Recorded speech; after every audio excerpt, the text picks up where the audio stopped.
Intellectual stew. Intellectual stew with James Kirkland. Powerful and provocative. Prophetic and practical. Intellectual stew. Informative and inspirational. How you gonna do better if you don't know what better looks like? I do. Intellectual stew. Come on, let's talk about it with me, the mind massager. Intellectual stew with James Kirkland. Intellectual stew. Intellectual stew with James Kirkland.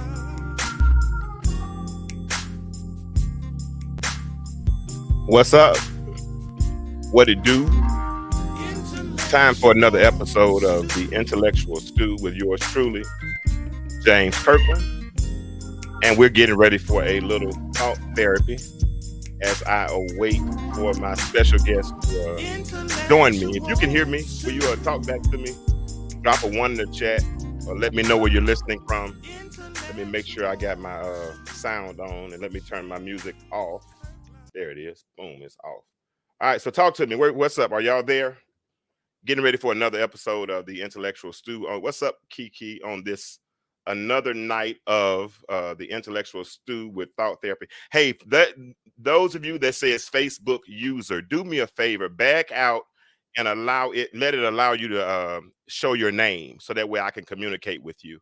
If I see your name, then I can communicate with you. But we're getting ready for another episode or another rendition of Thought Therapy with James and the fellas. And I got at least one guest so far. I'm hoping I'll have some more come on as the night progresses. But tonight we're going to answer a question that I often ask in my introduction. And what the question how it's simply worded is, how do you do better when you don't know what better looks like?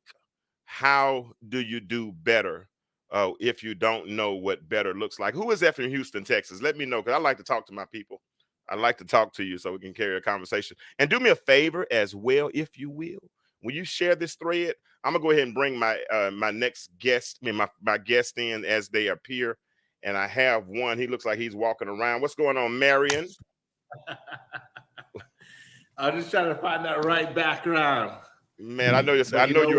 It is what it is. Look, I know you are a perfectionist, so I know you're trying to find the right background. I get it. Trying to find that right background, but you know what? It is what it is. So what are you thinking about when you're talking about doing better? What? Because we're gonna get everybody has a concept. Listen, you run your dealership. You don't run this show. We finna have some small talk first. We get ready to have some small talk first. How was your day, sir? How was your day? Look, y'all. Marion is straight business. He's like, man, I ain't got time for small talk. We going to pop into this conversation. Yeah, man. Like, no, we're going to handle this. Oh, what's up, Kevin Houston? Hey, Kevin Jordan, how you doing, man? Good. Yeah, if you're in the group, before you actually click on the video, if you look there, it'll say give authorization to give your name or something like that. Click on that if you will, and that way I can see all your comments, and I think we can see your face and all those types of things. But come on, Marion, how you doing, man? How was your day? Amazing. I got to show you, I'm building a studio in my house, so it's going to be next level. So we're going to be able to. I want you to be able to. I want to have a space where people can also they can film some high level content. We're gonna have a huge video wall. I got this huge thing where I just picked it up last night. It's called a Vibe. It's like 75-inch television, but it's a smart board where you kind of move stuff around and everything on it. So it's just going to be a whole next level setup of that, cameras, because I really think that right now with the whole setup of YouTube, TikTok, and just in general, the way everything's moving in terms of video, our word can be heard like all over the world. And all it does is just keep putting it out there consistently, and then you turn around, like you really have created a movement, and that's what it's all about. It's just affecting lives and helping people. Absolutely. And you're doing that, and we're trying to do that. So, hey, everybody, what's up, Bishops? William C. Simpson. Good to see you, sir. Listen, still waiting on a couple of guests that might pop in as the night progresses, but I am fortunate to have, very blessed to have Mr. Marion Kane III. He is a wealth of knowledge, has a wealth of knowledge, and has a plethora of experience. And we will be able to share in and glean from his knowledge as the night progresses. Listen, y'all that know me. Oh, hell, good. Jarvis is here. Let's go ahead and grab Jarvis. Now, don't, Jarvis, you late. Don't come on here talking about you want to be on top tonight, okay? You go stay right there. I'm not even going to. Hey, Jarvis, if me and you are on the bottom again, we know what's up, right? If we know it's on the bottom one more time, man, I tried to get in here quick because I was like, I want to see what's up. Man, I tried to run upstairs, man, and put a suit on so I can compete with you, but I couldn't even get the sleeves on. I tore one of my Sunday school suits up. Well, you're so stupid. You are stupid, man. Listen, Jarvis, I so appreciate you, and Marion, I appreciate you all. Listen, we're trying a new time tonight. I'm trying 10 p.m. I know Marion said it works a little bit better for him, and I know Jarvis has children as well, so.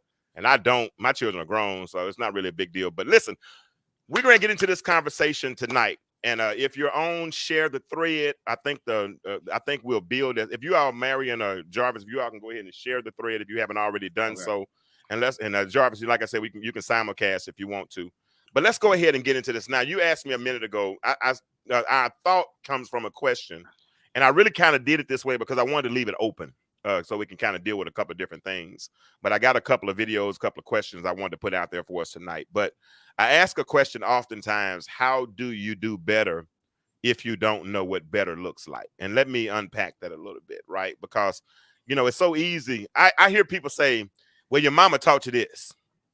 Well, your mama should have taught you that. Like, I remember one time I was Jarvis, now don't judge me, but I was seasoning some chicken in the sink.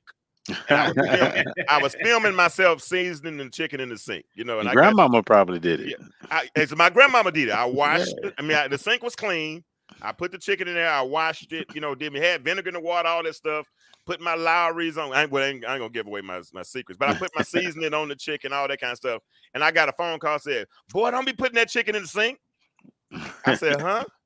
They said, "Didn't your mama teach you to put the chicken in a plastic bag or something like that? Don't put those contaminants in the sink." No, my mama didn't teach me that, that way. And then I saw somebody one time, they were washing dishes. They said, well, your mama taught you, first thing you do is you put some bleach in the water. No, my mama didn't teach me that. But we so often project what we've learned, and we assume that people know what we had to learn. And I think that's so unfair, right? And what it does is it creates a inner division, if you will, especially with our people. Like there's this whole, and I'm gonna get into this conversation tonight. This is where we're segueing into, this whole thing, this whole theory of these women. And listen, women that are listening, Jarvis loves women. He's married. Marion loves women. He's married. I was married for years, and I have daughters. I love women. So will not be a bash session. And women, you are welcome to come on and be a part of this conversation. Y'all welcome to be a part. I will send you the thread. But it's about that conversation about wearing the bonnet in public. Jarvis, you saw the video in the group, right? No, I didn't get a chance. Actually, man, I've been knocked out today. I'll be honest with you. So, Marion, you didn't see it either, right? No. Okay, no, let me play it right quick, if y'all don't mind. Give me a hot second. I'm gonna play it. Then we're gonna talk about it. Okay. Here it is, right here. So a Black-owned dental office had a sign posted that said, "No house shoes, no pajamas, no bonnets," right? And social media was so up in arms that they tried to destroy this woman's business by leaving her bad reviews, saying that the sign was anti-Black.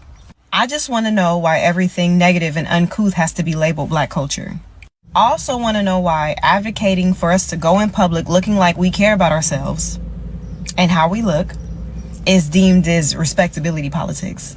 We should not be condoning and advocating for clear signs of depression, because the only times I've ever been raggedy in public is when something was off with me mentally. Rolling out of bed in the morning and going in public with a bonnet and pajamas on and house shoes is unacceptable, uncouth behavior, no matter what race of people does it. And going out in public looking well put together like I care about myself doesn't mean that I'm trying to be like white people or I'm trying to get white people to respect me. Maybe it's because I respect me. Let's make having self-respect a part of Black culture. All right. So that's the thought. So we see people all the time in grocery stores, Family Dollar, you know, Walmart, wherever, and they got on these bonnets and them little furry slippers and house shoes. You even see people at the airport doing it now, right? Right. And it's viewed on negatively, of course, by our own people. But my question is, where do you think that behavior came from? What made people think it was okay to go out in public with a bonnet on? You see what I'm saying? What mean? Because that thought pattern came from somewhere. Yeah. I can go first, or Marion, you want to tackle it? You go. I mean, I think it's coming from a whole generation that, like, for instance, I saw a video where the teachers dressed up as the students one day, and that's what the teachers wore. They wore Crocs, PJs, you know what I mean, bonnets, and so it's not something that's acceptable unless it's something that's it's tolerated and accepted.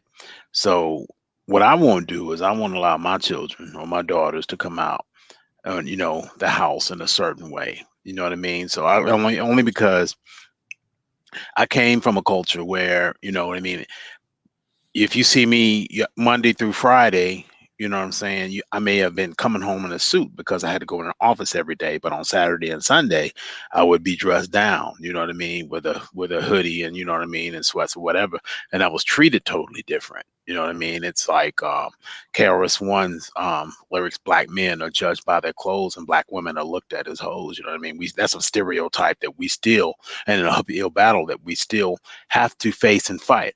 But if you take the same culture where they think it's okay for a woman to wear, you know, lingerie, basically a bra and Jordans, you know what I'm saying, and panties to Walmart, the grocery store, and that's acceptable. The only thing that's missing is the bonnet, and so it comes with wanting to instill a lack of respect. You know what I mean? I'm not saying that it's targeted specifically for blacks. But at the same time, when I went into a liquor store, because I drank liquor as a Christian. You know what I'm saying? When I went to a liquor store, they had a little box on top of a bottle of Seagram's gin that said get a free do-rag with the bottle of Seagram's gin. Now who wears do-rags? You know what I'm saying? Oh yeah, that's targeted. That is definitely targeted marketing. That's targeted. So when it comes to Chanel, Coach, Louis Vuitton, and Gucci bonnets, they're not making that stuff. You think, you know, those brand companies are really sitting around making fashion and Gucci bonnets that hang halfway down your back? No. And I'm not condoning anybody who wears it. Do you, boo boo? Because you are grown. You know what I'm saying? You make your money. Yeah, I'm not condemning for doing that, but also you should also want to you should want to set a standard. For example, you know what I mean, the way that my wife dresses at home is totally different the way she dresses when she goes out in public. You know what I mean? She does not do the bonnet thing, she does not do the house shoe thing or whatever. You may catch her with a cap on her head, you know what I mean, because it's betwixt when she wants to do her hair. But other than that, she still presents herself in a way that you never know who you're going to see and where you're going to see this person. You know what I mean? And you always want to leave an impact. So I'll pass it to Marion. Yeah, I mean, Jarvis hit the nail right on the head. I just really believe it's about what you're focused on and what's your direction. If you believe your life is all about possibilities, it's all about a direction, it's all about endless opportunities, you're going to dress like you're ready for opportunity. You're going to be focused like you have an opportunity. You're going to have the mindset that, like, hey, opportunities happen to me everywhere and I need to be ready. But I want to say from a flip side, right? From a flip side of someone that I've traveled all around the world. I've been in airports. I almost spent a whole decade in airports 24/7. it just really needs to be slowed down, because I had this conversation when Monique brought the same thing up. Okay. Flat out, I'm going to tell you, you have to understand these folks are going on a vacation. When they want to get there, they want to look good. Okay. So they're going to have their hair wrapped up. They're just going to, it's early in the morning. You're going to sit there. You're going to drive. When I fly overseas, folks show up, their kids all show up with their pillows. They're not dressed. So they're not dressed to impress or anything like that. You're there 3, 4 in the morning. You're going to be on the plane for over 2 days. You know what I mean? It's just a different vibe. So I also want to come from that angle as well. You're seeing a whole group of girls. They're probably going down to Miami or something like that. And when they get there, they want to look good. You know what I mean? And it's just like, they're not going to have their hair out, all this other stuff. They're going to have it all wrapped up. So I understand that aspect. And I want to give a little bit of, a different perspective. Yeah. So I'm going to say from that angle. Yeah. And it's not judged as much. Yeah. So I understand. Look at him. We got some sounds, man. I love it. I did that. I don't know. So you guys can roast me. You can. No, I'm not roasting you at all.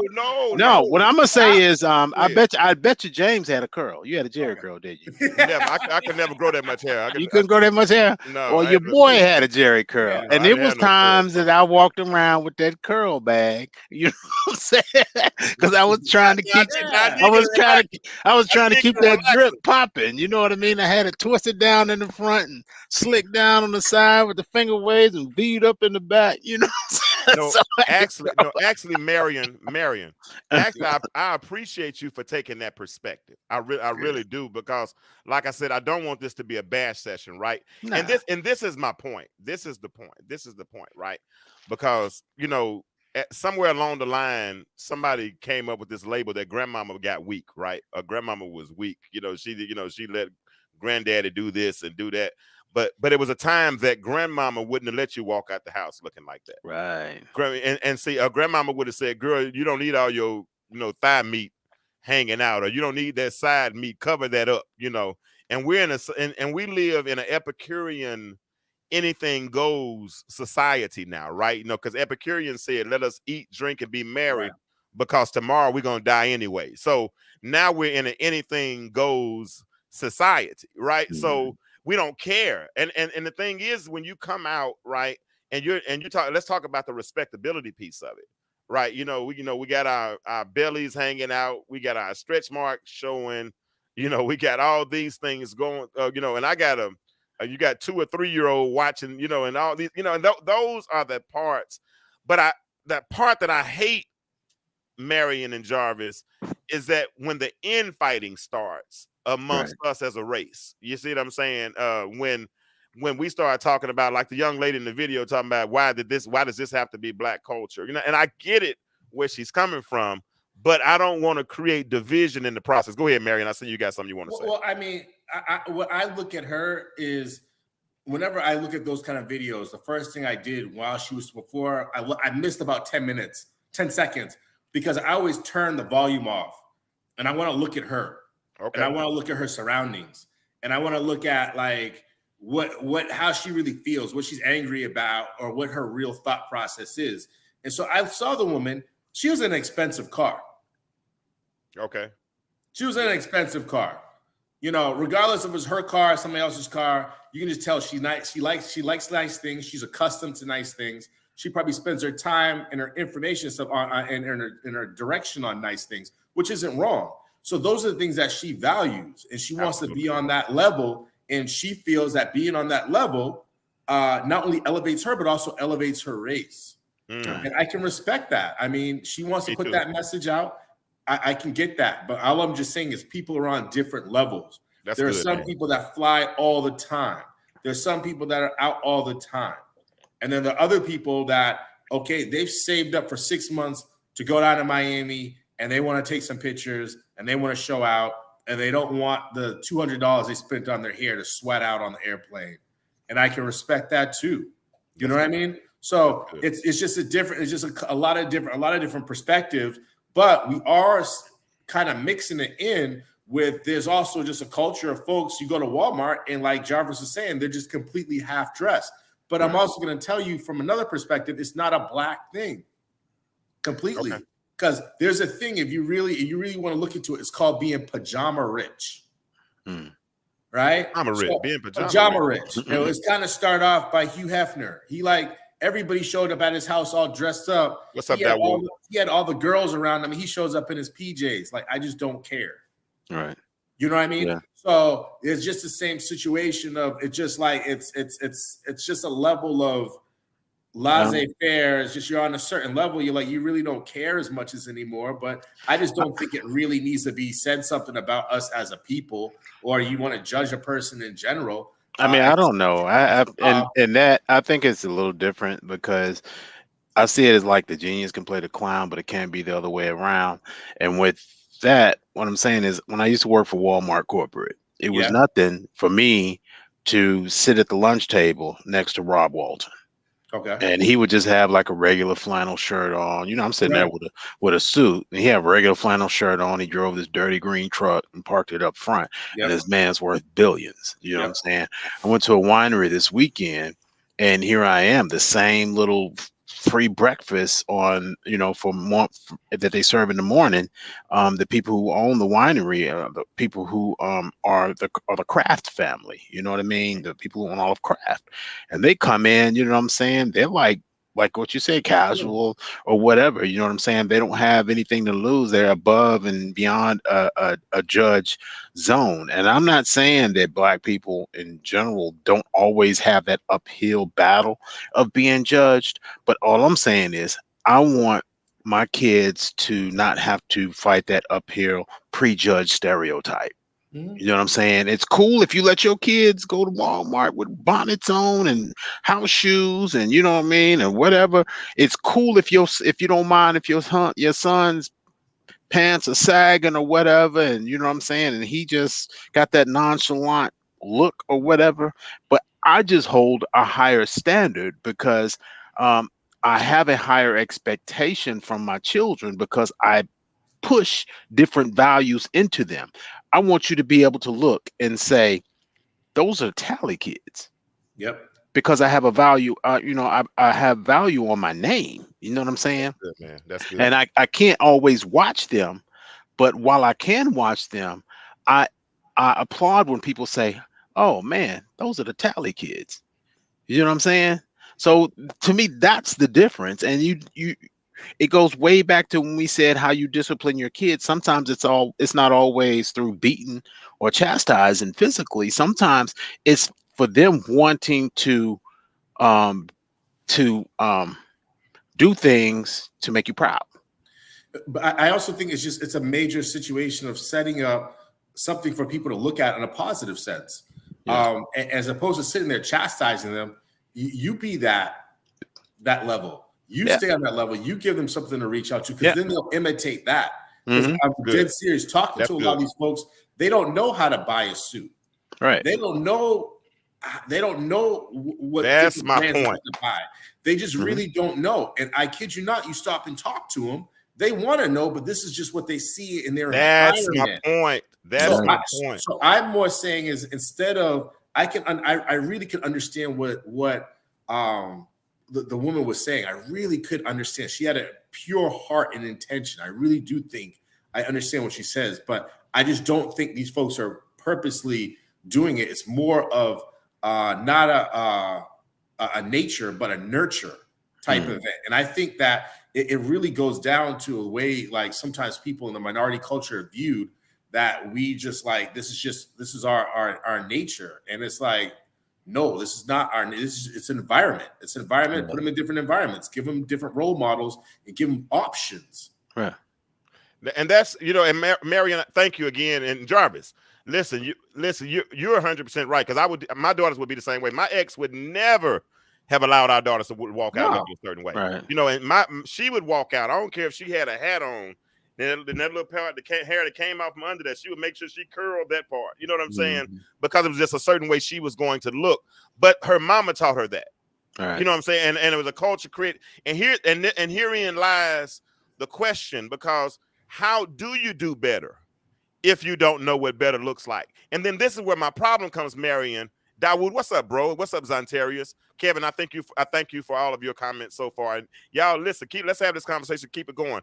But here it is right here. When you have people like Jarvis that's raising respectable daughter, and not that these people aren't respectable, because I'm not going to say that either. Because I only like saying these people because they're our people regardless, right? But if they've never been exposed to what's right, there's a scripture that says, to him that knoweth to do good and doeth it not, to him it is sin, right? But what about the person that doesn't know to do good, and they've never been taught the right thing? You know, that's why I think the whole principle that comes even in the Sermon on the Mount, where it talks about let your light so shine so that people can see your light, and and they'll be drawn to that light. For those that don't have good role models, right? That don't have good mentorship, that don't have those things, but the people who could be teaching, they're too busy looking down their noses, bridge of their nose with an eye of indictment, as though they're better than them, when nobody has taken the time to teach them. And people don't care. I don't care what you say. And Marion, we've heard it often in sales. People don't care how much you know until what? They know how much you care. And if you don't know they don't know how much you care, they'll never, ever listen to what you have to say. And so my question is, how do we build the bridge so that we can start teaching? Because we worried about little boys getting mentored. I think some of these little girls need some mentors too. Absolutely. Absolutely.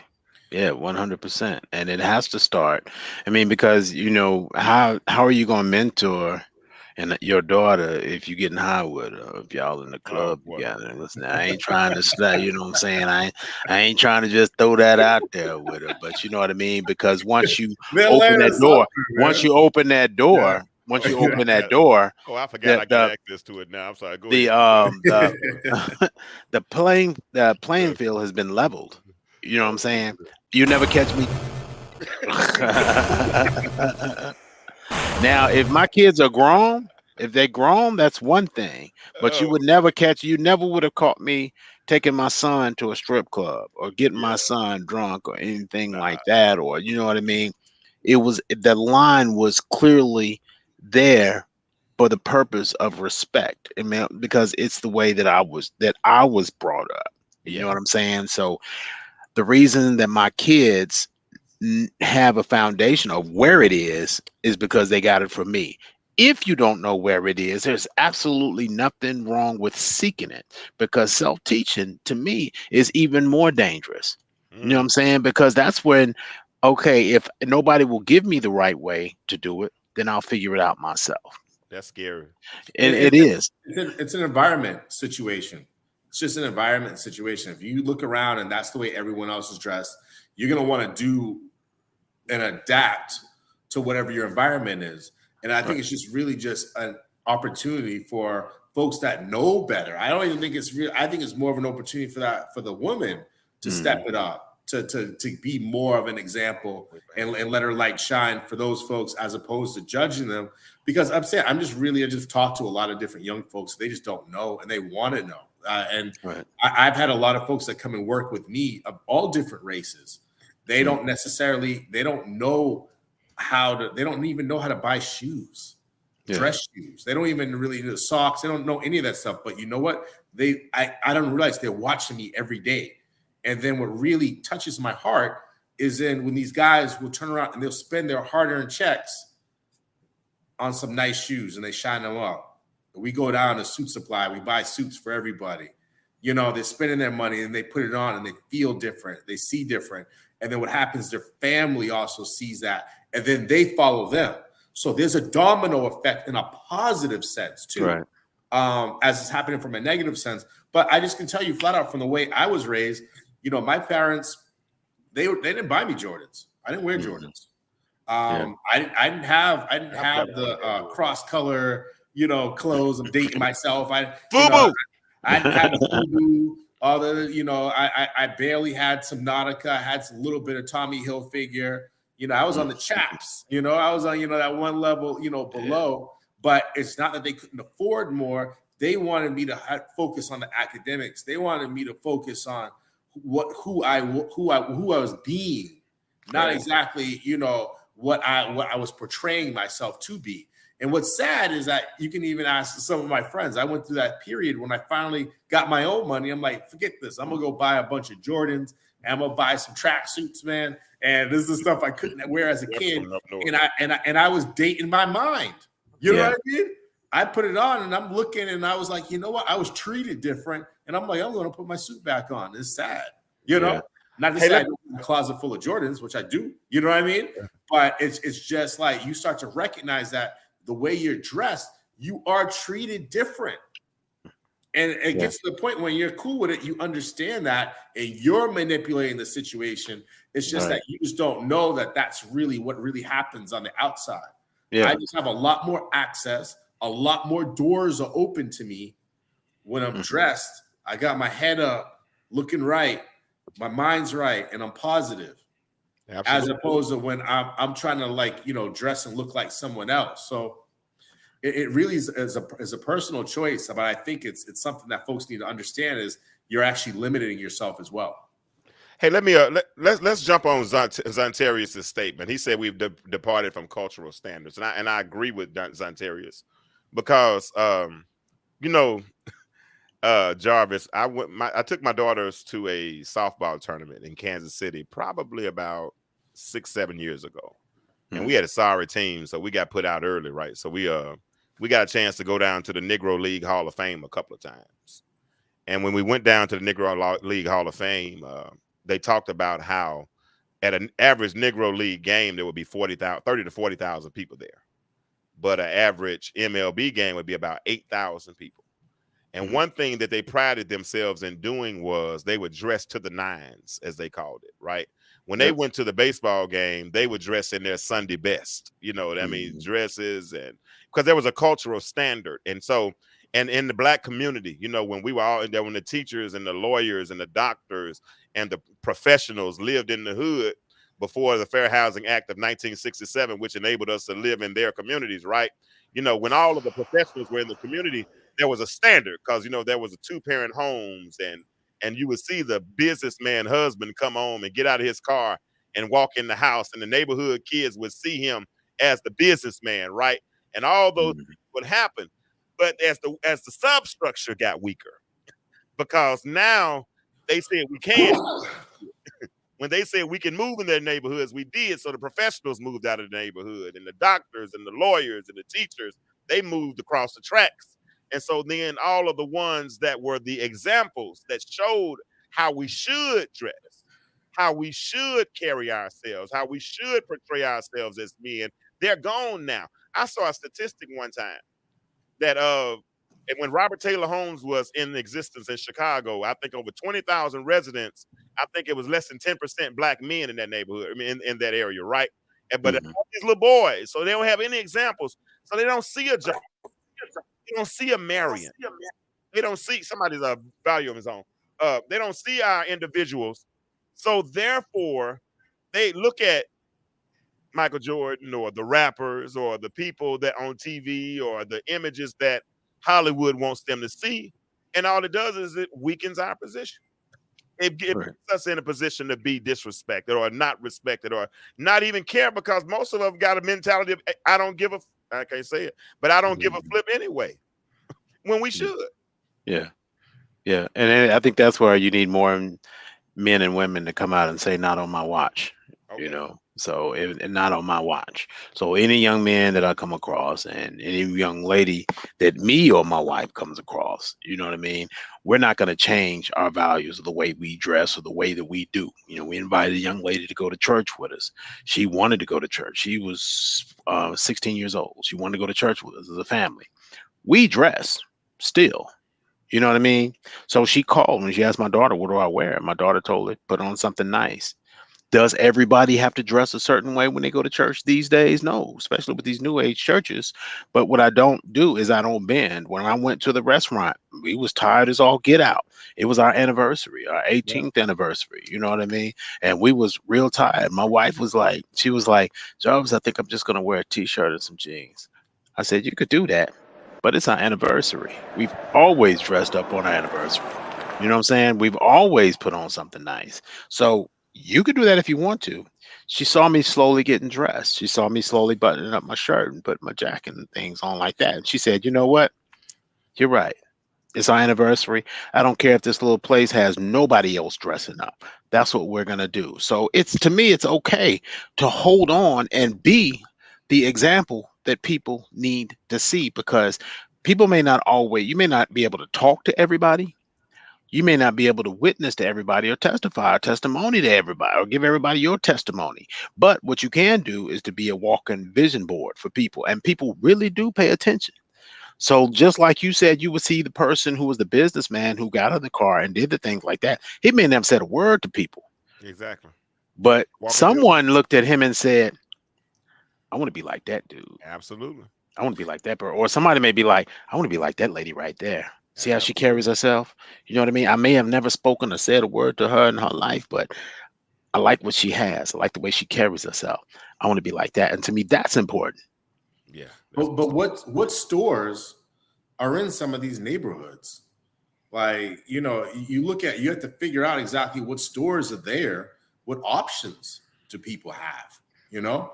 And so if in your neighborhood, what's close by are all the sneaker stores, and maybe you might have a Walmart. But you gotta, you know, a lot of black community, like a lot of minority communities, you know, you're gonna have a lot of hair salons and things like that. But I'm just trying to say, just from a standpoint of just to be able to get to access to a different way, it just takes time and effort. What's really nice is the great equalizer is the internet. You can always go online and get stuff shipped right to your home. But my kids get more packages than I do. Yeah, so that's constantly. That's what changes. That's what changes things, you know. So what I'm just really just trying to say is that, like, we have to understand it's a lot of it is what our youth are taking in. You got to look at what's on TikTok. You got to look at what's on Instagram, what's in the videos.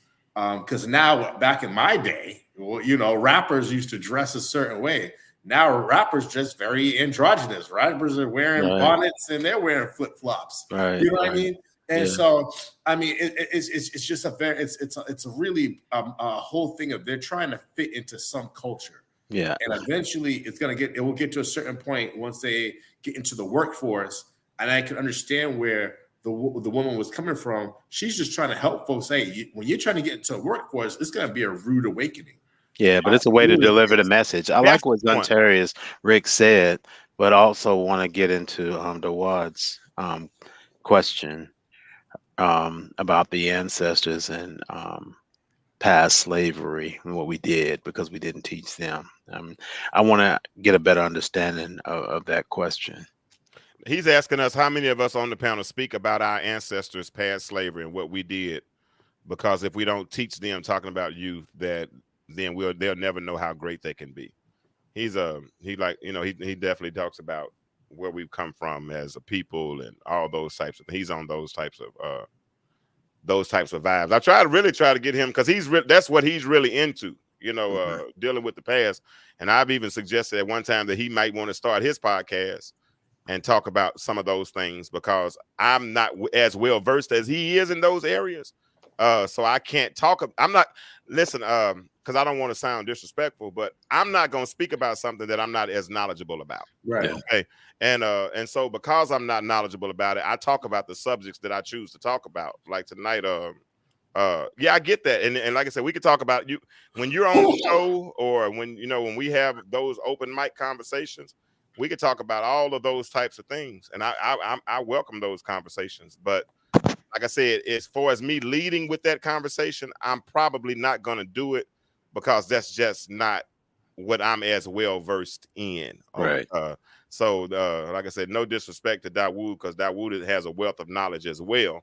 But he loves all of our conversations that we do, and he's right to an extent. We all are the byproducts of slavery, no doubt about that. But everyone, all of our conversations, we wants to end up in that direction. And like I said, and I'm not as well versed in that area. So therefore, I can't. I try, like I said, if I become more knowledgeable, or if I have 3 or 4 panelists, because I got a guy, you know what, just for Dawood, I got a dude that Pan-Hellenic. Yeah, I got a plan. But tonight we're gonna start. In fact, I'm gonna pivot right now. Go ahead. What you gonna? Well, I was just saying from the standpoint of is like you definitely need to know about your culture. You definitely need to stop. You need to read. And if you're not going to, you have to listen to the older folks that are going to tell you. I'm shocked at the amount of people that never knew about the Tulsa massacre. Like most of people found out about it during the Watchmen television show, where they thought it was just a storyline, but it was the truth, you know? And that was just something I read about and was taught about years and decades ago. But what happens is like you learn about these different things from your past, your people's past, your ancestors' past. But the key thing about it is okay, what are we going to do in the future? You don't want to repeat the past, which I understand that 1,000%. But I just really feel that you have to set a firm basis and stuff for the future, and you can't dwell so much on the negativity that happened because you're never going to move forward. And I think that's the main tenets and stuff of the Bible, and also the faith and stuff that I hold, and I'm sure you other gentlemen hold, is that you can do the impossible. And there's tons of people that have risen up from horrible circumstances, and they've been able to do great things. Just not only because they had faith in what they could do, but they had faith that somebody greater than them was helping them. So I really think that like all those different things is great to learn and to talk about. Not only to your youth, but also different other people that want to learn from different cultures. Yeah, we should read about it. Absolutely. And I mean, like I said, I got a plan for that. But listen, you know what, Marion and Jar, I'm gonna pivot right now. Talk about something else. I had one particular video this week that blessed me, and there was a line that this little guy said in the video that blew my mind. He said, "Never attribute to malice what can be attributed to incompetence." And I want let me show it to you, because I want you to see it. Watch this. People are just walking in front of it like we're not recording. It happens. People are people. None of it's intentional. Never attribute to malice what can be attributed to incompetence. It's far more likely that they're all in their own worlds, doing their own thing. They're not paying attention to the world around them. And we all do it every day, whether you're driving, walking down the street. All of our lives are just as complex as everybody else's. Everything you have going on, they have going on. Nobody knows what everybody else is going through.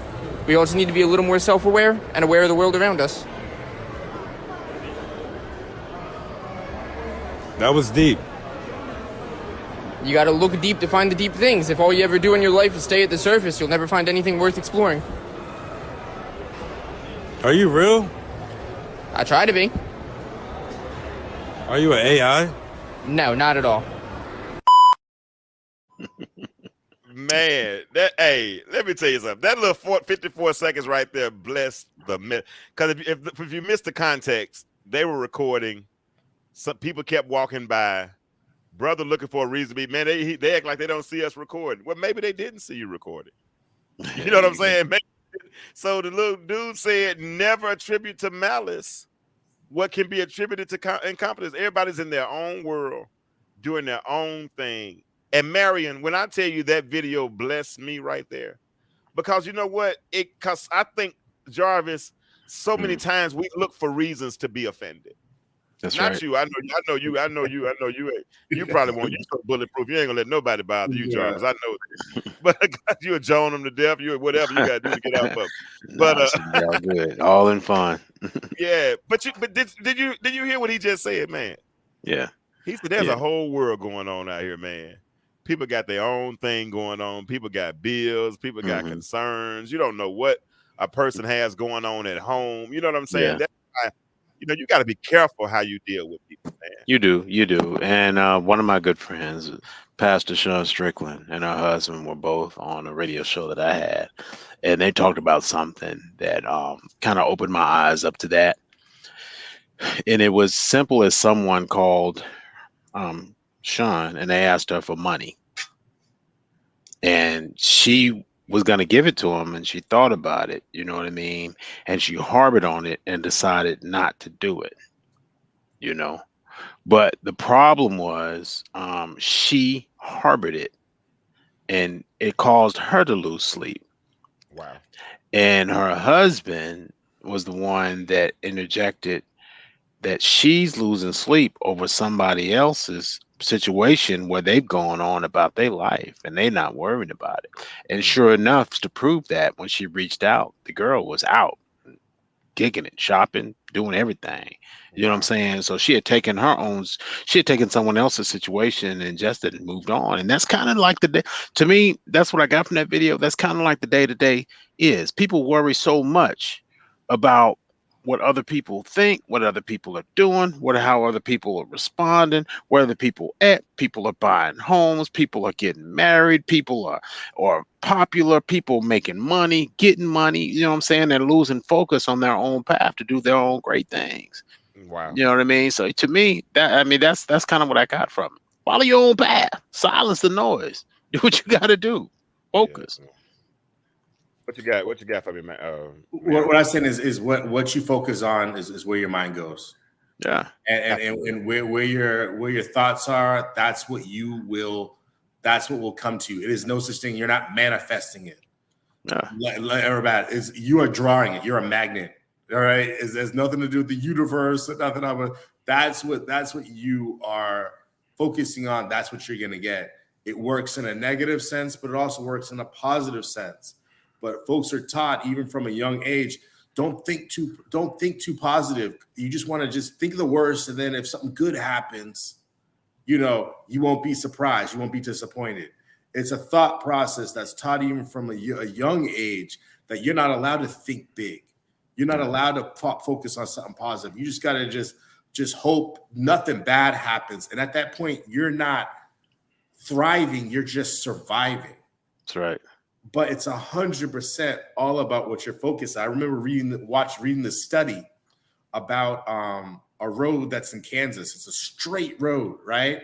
And they couldn't understand during the winter time why, when there was light poles, these light poles were about a football field apart.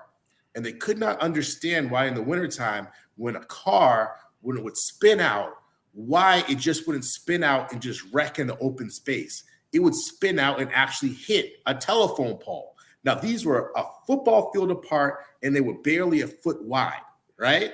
Yeah. And this made no sense. So they put cameras up on these poles, and they sat there and watched.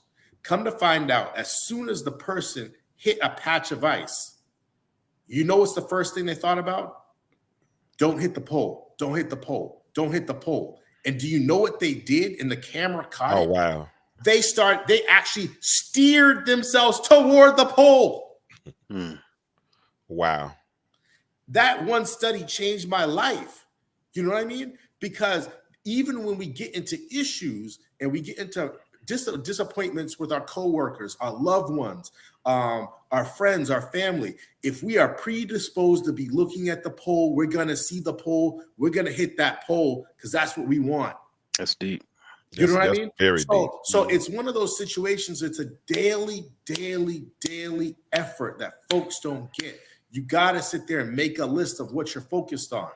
Your family is what you're focused on. Your health, your spirituality, the way you spend your time, the way you have your fitness. Look at that every single day. I don't care what you look like. I don't care what your circumstances. You look and focus on that. That's what you'll attract. And it's okay if what you write down, you find out you don't want it anymore. That's what everybody is. That's the Bible's already trying to tell you. It's all vanity, but God's also telling you, I will give you every desire of your heart. Just ask me for it. And that's good.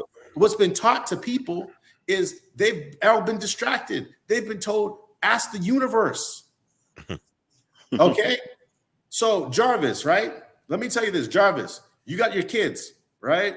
You got your kids. You just bought your oldest a brand new car, brand new Mercedes. Right? You spend your money, hard-earned money. You did your thing. She goes to her party with her friends, and they say, "I like that Mercedes," and she's like, "Yeah, the universe gave it to me." And then you guys go to Thanksgiving dinner, right? Everybody's sitting around. You know, your daughter working hard, fantastic girl. And how's that thing's going with that car? Car's fantastic. The universe gave it to me.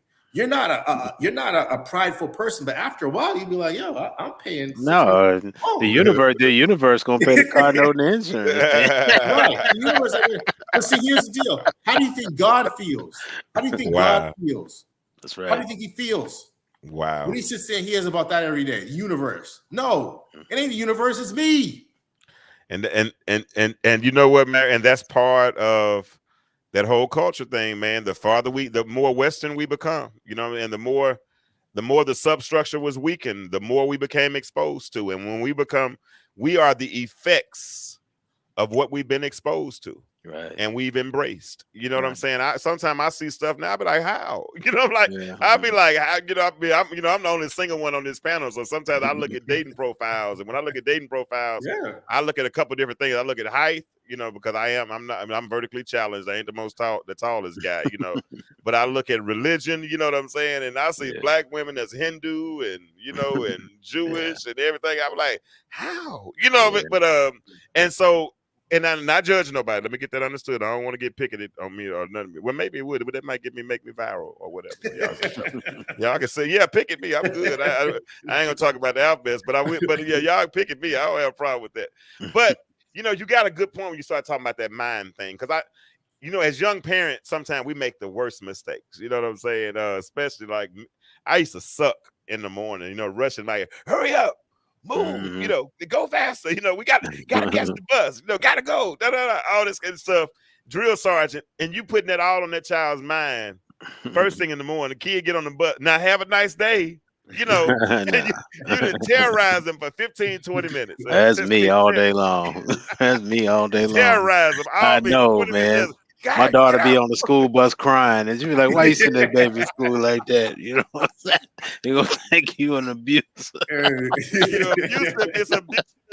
It's abuse, bro. It's mental. I ain't gonna lie, man. Hey, I know I'm mentally abused. Some mind. But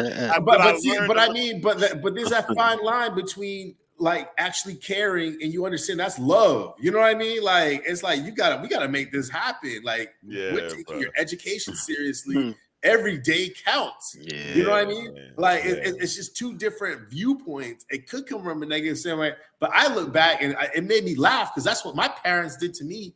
And I'm old now. But it's to me, it's teaching good habits, man, versus bad habits, because I see. And I'm gonna say this because I know my wife ain't gonna listen to this show.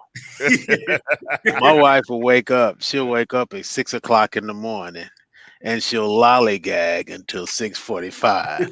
And then it's like, all right, hurry up, y'all know we're gonna be late. We need to move all this thing. You know what I'm saying? And now I see my daughters doing the same thing. You know what I'm saying? But let me ask something. But Jarvis, watch this. Let me just say this: if you know that's what's gonna happen, why we get mad anyway? I don't know. I mean, they do it. They do it every week. You know what's going to happen. Yeah. So you might well sit in the car with your coffee, you know, get your little bacon sandwich or whatever. You know, She's still flipping through BET, her, you know what I'm saying, and seeing what she want to watch tonight. I'm like, hold on, you the one said you wanted to be there on time, bro, and it's not going to change. Man, it got to a point, man. Like I said, you know it's gonna happen. It is what it is. Yeah. But I'm the total different. I'm like Marion. When I say if that alarm goes off at 6 o'clock, I touch her, and I got that from my dad. My dad he used his voice. Jarvis, get up. I still can hear it in my ears. And what I would do, I would get up, start getting up, get ready. You know what I mean? And I'm still the same way. And now my advantage is I'm sitting downstairs, you know what I'm saying? I made me a bacon and egg sandwich, you know what I'm saying? I'm sitting in the front seat of the car, and they're up there just scrambling, moving stuff around. You know what I mean? Bro, we up at the same time, yeah. Hey, I was going to ask you something. What was I going to ask you? Go ahead, Mary, because I can't remember. I forgot. Oh, well, I got two things I was asked. First, I was going to ask, what are your dating settings, James? You started talking about it, so. Hey, I'm still figuring it out. He's still doing the swipe left or swipe right. No, let me say this. Be intentional about that too. Let me say this, because as I mature, some of those things have changed. I'm telling Okay. you, it means a lot. Like folks don't Nope. understand, but like when you go to those apps, you got to realize there are people on there that just need a meal and they just need somebody to pay their rent. Man, I've never met anybody off that app in the app. I don't take them. I use them for finger exercise. I can swipe left, keep my arthritis off me. But there are quality people. There's quality people out there that I'll probably never find them. No, but see, there's tons of quality people out there that are actually time poor, but they have a lot of value. They just don't have the time, and that's what the kind of situation life we're in nowadays, where they got to do stuff pretty fast. You just got to know what settings you are, and you just got to know what to look for.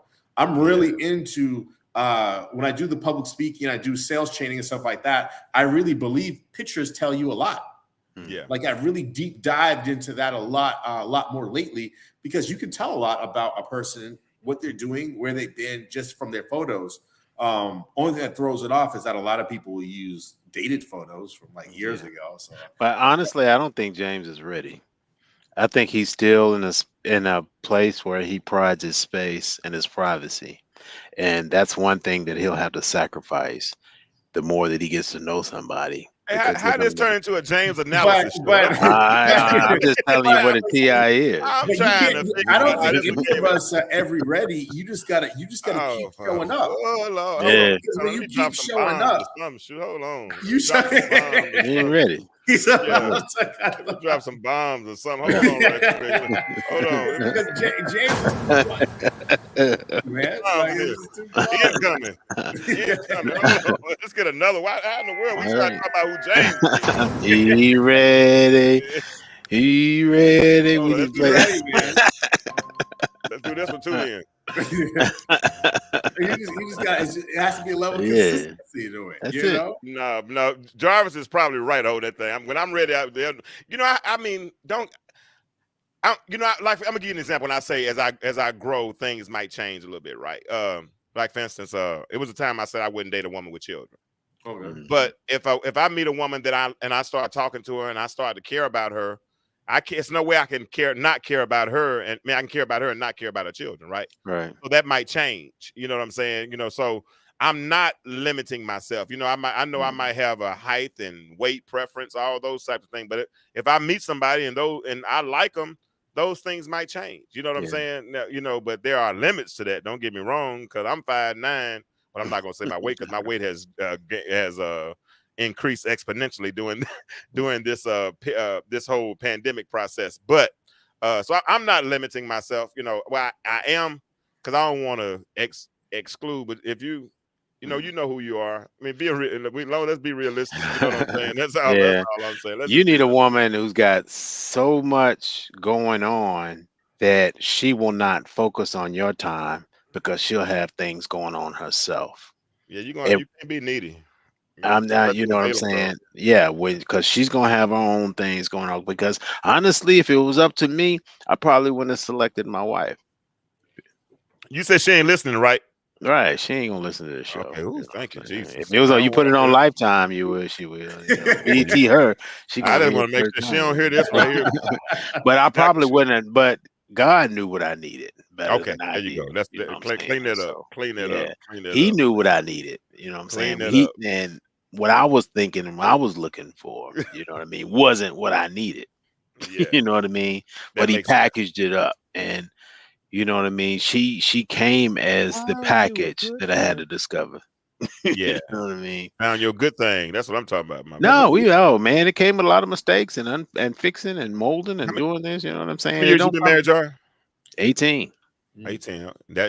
You know what? We have Avery on from time to time, and Avery said it wasn't until his 18th year that he started to figure his marriage out. Yeah, sometimes. Yeah, I understand that. He said because he's been married a little over 30. He said in about year 18 is when they really started to figure that thing out. I used to equate our marriage to the age of our children. Yeah, especially my oldest son. The more self-sufficient he became, the more self-sufficient our marriage became. You know what I'm saying? But up to 7, either one of you can still walk out the door. You'd be like, you know what? I don't want to do this. Right. But when you hit that 7th year, it's about when you're like, you know what? Let's just try to keep it going. Because I can't even fathom 18 years just like that. I can't even believe it's been that long. You know what I'm saying? But yeah. How long you been married, Marion? couple of hours. Like 3 minutes, not like 3 years. I'm gonna tell y'all flat out. Like I lived in New York for about 15 years. I'm gonna tell you those 15 years were a blur. Like it was just nonstop, 24/7. But I'm gonna tell you like this: when I met my wife, it was undeniable. But it's a whole different thought process. My wife's from Venezuela. You know, she came over here with $250 in her pocket and created a 6-figure career for herself. You know, she sat here, bought her family a house and stuff back home. Right now, we're putting 3 people through college, in addition to doing other things. And it's just her spirit, her thought process. She sees the world differently. And that's really what it's all about. Isn't just about the person and all these outer situations. It's what the interior, and she's also physically gorgeous. But at the same time, she just sees the world completely differently. And when you have that perspective, when someone is excited and they're appreciative of basic things that we take for granted, like hot water, electricity, and just having access to things, those things are just a different level. It helps you to sit back. But the main reason why I was bringing that up to James, not to pry about his private life or anything like that, is that same thing. What happens is even when you are in a single state, you still need to be intentional. You still need to have a focus about what kind of woman you like. Absolutely. I don't care from a physical standpoint, what they look like, height, whatever, or what you want. Then you find out what they want mentally and things like that. And the social media and also technology allows you to be a lot more focused on those things. And then you can actually be a lot more intentional. Because what's going on is that James, I'm just trying, as a friend, like he's a giving person. And that's really what it's all about. Like you have enough to give. His cup is full. The amount of time and effort he puts into the show, and just always I've just known him as a person. Those are those things that like I know that they're valuable, and it's just about finding that right person that when like, okay, yeah, this is it. It's undeniable. I didn't think that was the truth until I actually met my wife, and I was just like, yeah, this is it. Yeah, that's it. But you got to get out there. You got to see them first. Yeah, I get it. And I received that, and it's coming. But Jarvis hit the nail on the head. I'm gonna be all right. It's coming. It's coming. But I just ain't. I'm not mentally. It would do them more harm than good right now. So it's best that James be by himself until until James makes his choice. And that's how it was. I mean, back in the day, I would break up with a woman if she didn't fill up the ice trays. Oh yeah. All I needed was a reason. You know what I mean? If your voice if your voice too scratchy, I'm like, man, no, I don't want to hear that in the morning. I come up with something. I be handing out. Listen, Marion, I be handing out hand grenades. I be like, here, blow yourself up real quick. I ain't trying to stick around. Now, by the same token, I've met a few over the years that are smart enough and are confident enough to say, Negro, you do realize that this hand grenade is loaded. Where's the pen? Yeah. And I be like, oh, it's in my pocket. Yeah. Here it is. And that woman is the one that's the potential. You understand what I'm saying? But the one that says, and then throws a hand grenade, or think that, you got to think critically enough to say, he ain't foolish enough to blow himself up. Right. You know what I'm saying? And I know that's not fair, and that's why I'm not choosing, because right now I don't have to choose. You know what I'm saying? I'm about to make another life-changing decision because I'm about to move, and my daughter is about to move in with me. If the Lord allows me to see Thursday, it'll be my 51st birthday. I'm grown. I turned 51 on Thursday. You know what I'm saying? My daughter's moving in. Things are changing. My Samson talked. Samson's his strength was in the Bible. His strength was in his hair, and when they found out what his strength was, they cut it off, and then they cut it. Then they gouged his eyes out. But at a certain point, his hair started growing again. And when his hair started growing again, his strength started to come back. And I've been weakened over these last 5 years after my divorce. I went, and a lot of it was self-pity. A lot of it was staying stuck in a state of stagnation. I was with a white guy this weekend working out in Longview, Texas, and we were talking about money. And, I make enough money to pay my bills, because I live alone, and I don't have to worry about nobody else but me. But beyond that, I really wasn't stressing on a lot of extracurricular things, right? And finally he said, why are you comfortable like that? And I thought about it. I said, why am I comfortable like that? Especially from where I came from. Because Marion, you know where we come from. We didn't walk in a dealership without a 10K guarantee. You know what I'm saying? I mean, if I did, back then I know you wouldn't even show up for 10K a month. I get it, Marion, but I'm talking about in the early 2000s when we walked through a dealership. We walked in with a 10K. Drivers, I can live off my guarantee, but wouldn't no dealership keep you around if you only made your guarantee? So Right. 10 was the floor. So I was used to a certain lifestyle, and I sacrificed it. Paul said, I count all things lost for the knowledge of the excellency of knowing Christ Jesus. The word lost in the Greek means I forfeited those things. I gave them back. You know what I'm saying? I counted all loss. I forfeited it because I wanted something bigger. And when I walked away from the car business, I wanted something bigger. I wanted my family. I wanted to, make sure I was at my son's baseball games.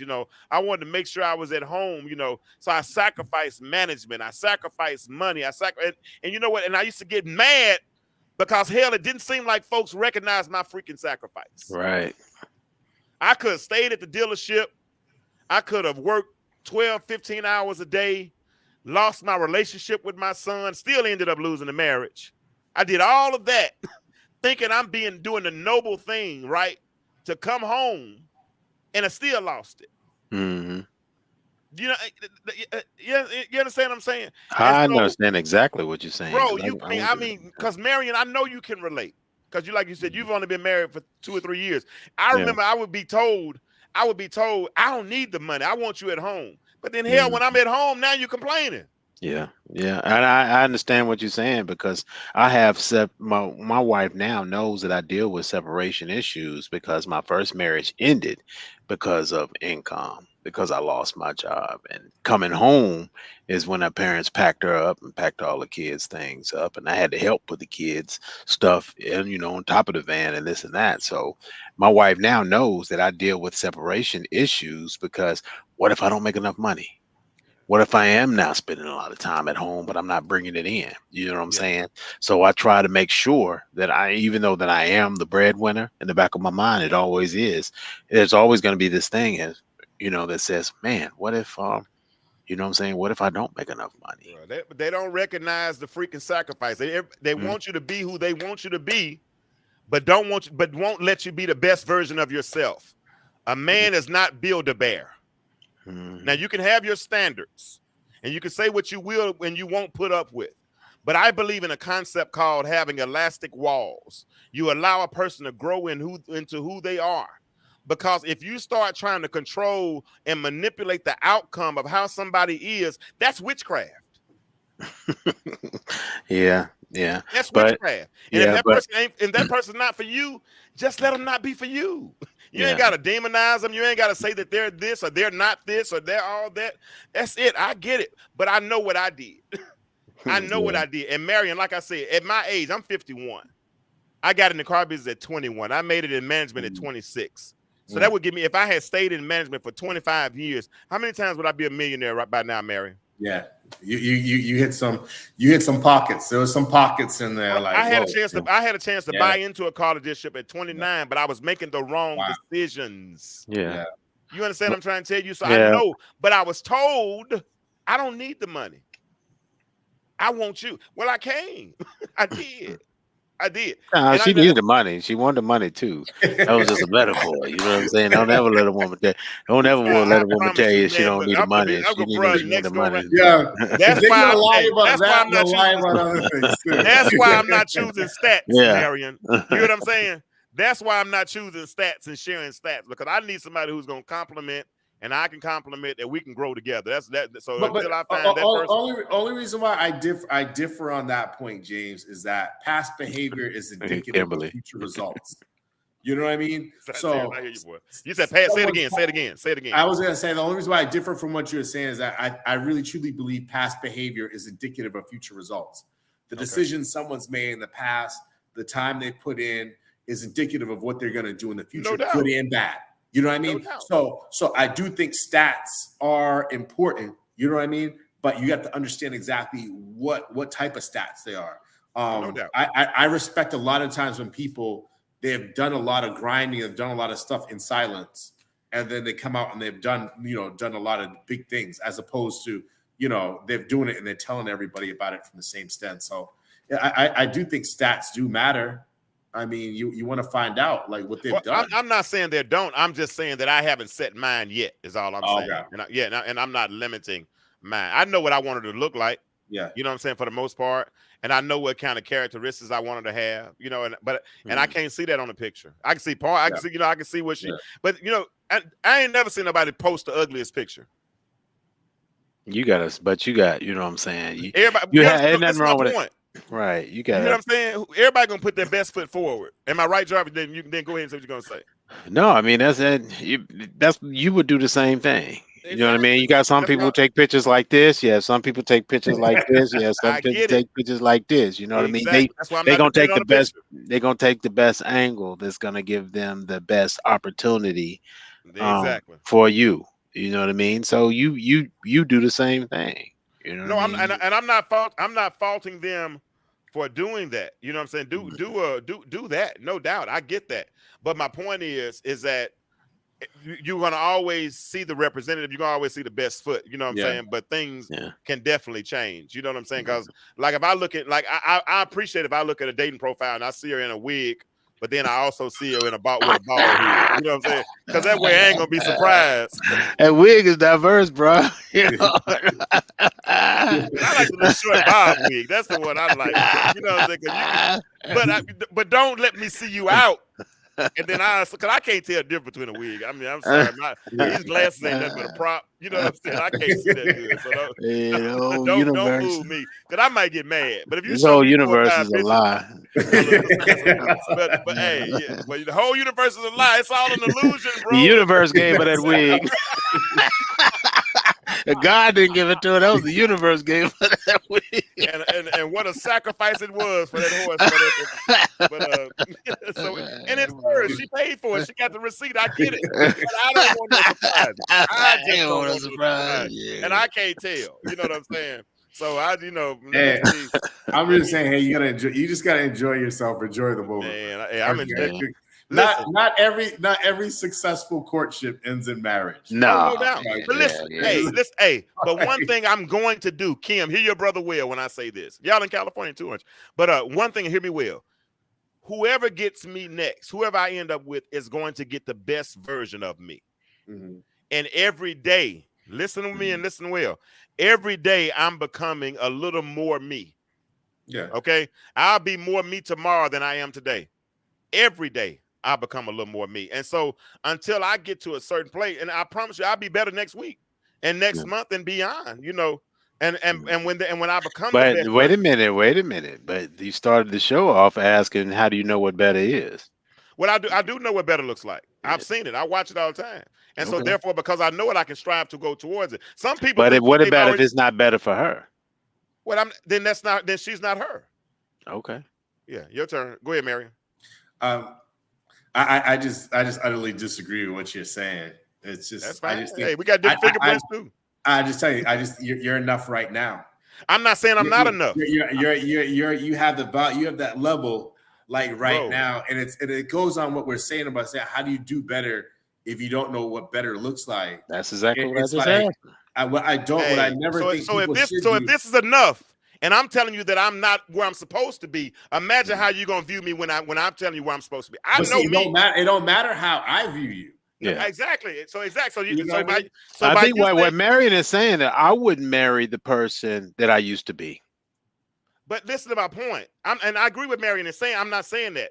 You're saying I'm enough. And I know I'm enough, but I'm saying there's more in me that you haven't even seen yet. But see, I just really think what happens is a lot of times people, they think that there's multiple steps to a certain level. Or they think that, okay, I can get to there once I have this and this and this, everything will be right. Then I can go the next step. And I'm trying to tell you flat out, like literally, there are no steps. If you think you can go right to the top, you will go right to the top. Like it's all about where you shoot, where you're shooting for, and what you're going for. And that's exactly keywords. What I'm going for, and I'm not there yet. I got you. Key point, and then exactly that's it. And we can have these conversations. We'll have this conversation offline. But trust me, I'm not where I am supposed to be yet. But the car business is crazy, Jarvis. I'm talking about, I've never been in such a toxic, racist, just blasphemous, like disingenuous. You're literally surrounded by sharks every All day. day. All day. Your coworkers are sharks. Everybody's a shark, right? And so, but what's interesting is that you have to sit back, though. You have to sit back, and I know that time you took away allowed you to come in. Because when I've met James, I met him on a level where I took, he already told you last time, I'm offering him a job immediately, and we're doing great. Because what happened is he took that time off, and then he is able to come back and see a dealership in ones and zeros, like it's the Matrix. And that's what your job and mastery and stuff is all about. You can operate on that low level, but when you can start seeing things in ones and zeros, you can start really manipulating, seeing how all the stuff's moving together. At that point, you can navigate a lot better. Because one thing that I've learned in the car business is it's not about how much you pay somebody. If you sell them hope, they'll work like a dog. Yeah. So I've seen so many people that have sacrificed a paycheck just for the hope of making more money and stuff later on, hoping that they're going to have a better life for their wife, hoping they'll have a better life for their kids, hoping that they're going to be on this level in the future. And what's sad is that's what's sold to them every day. And then they turn around and they get close to that spot. And then they look and their whole team, no one's behind them. And they've been sold a whole bill of goods. And then that's what makes people bitter. So that's what I'm like, yo, you better take that money right now. You know, if you're going to do it, you better find a place that's going to support you right now. That's going to be tangible. Where's the contract? Where's the money at? I don't want hope. I want something tangible. Can I ask y'all a question? Sure. It's it's something just from my experience. Whenever you, and this has nothing to do with how much car dealers make. Yeah. But it's been times when you walk into a car lot, right? Yeah. And you know what your credit score is. You know how much you want to pay down. But whenever you guys, as a salesman, when y'all put your hands down like this on the paper and y'all say, let me talk to my manager, I'll be right back. Is that a no? No. Because most of the times when y'all do like this, when y'all do like this, and y'all put it on top of y'all just set it on top of the apple on the desk, that little desk in front of you, and they be like, look, let me go talk to my manager. I'll be right back. We've already been in there for 2.5 hours. We've been in there for 2.5 hours. Look. We hungry. Look, our kids sitting there. Our kids don't want no more chips, no more bottled water. They want to go home. They done reached the bottom of the internet. I'm bombing the mess out you, boy. I'm bombing. One more. Y'all do like this. Look.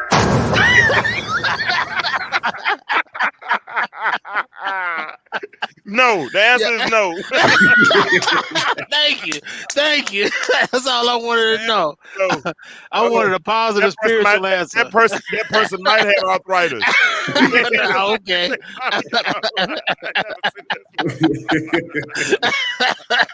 I know what he's talking about, though. You can hear it. They stand over. They be like, they see your whole, because you done pulled up our whole credit score. We know we got a 424, and we can't put but $100 down. And y'all come back, y'all be like, look, you ain't got a $4,000 fee. Look, let me talk to my manager, and I'll be right back.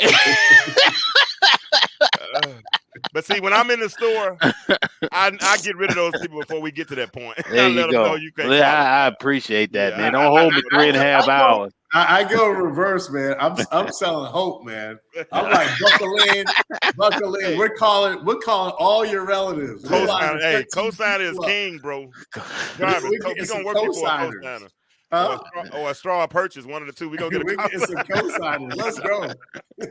You We're selling calling hope. your grandma. We're calling your auntie. Yeah. We're Now calling everybody. listen. We're going to have to leave you off this loan and let grandmama buy this for you, okay?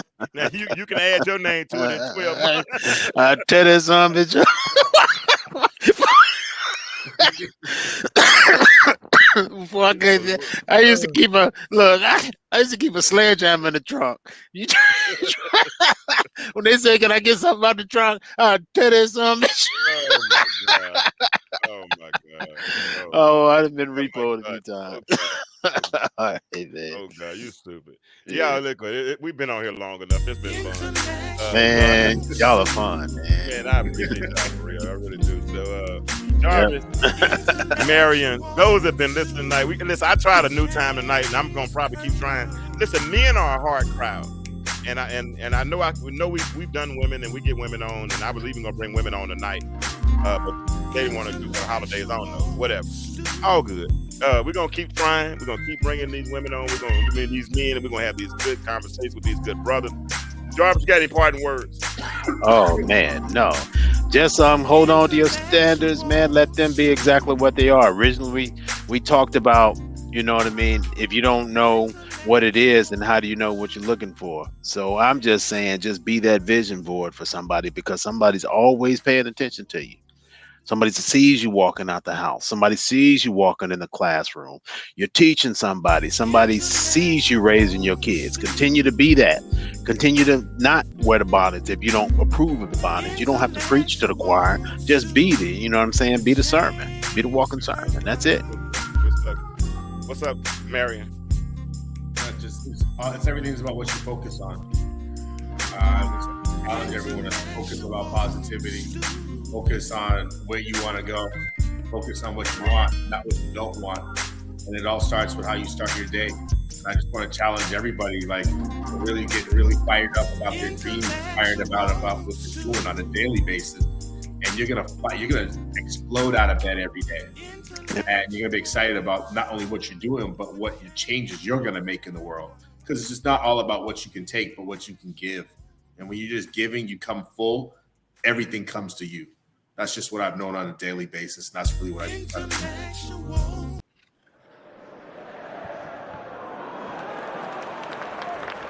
Crowd noise. That's all. I tried the crowd noise. I'm sorry, my bad. I just wanted to look. I'm enjoying getting these music up. But anyway, it's been good. It's been real. I appreciate you. I see my boy Mark. Mark, I need you next week. I see Mark's comments. I appreciate you. But here it is. My birthday is on Thursday. So y'all make sure y'all tell me happy birthday on Thursday.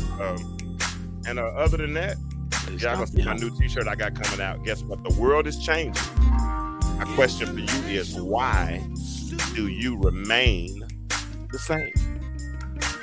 Let that thought find the rest. Why do you remain the same? I'll check y'all out next week. Have a good night. Intellectual.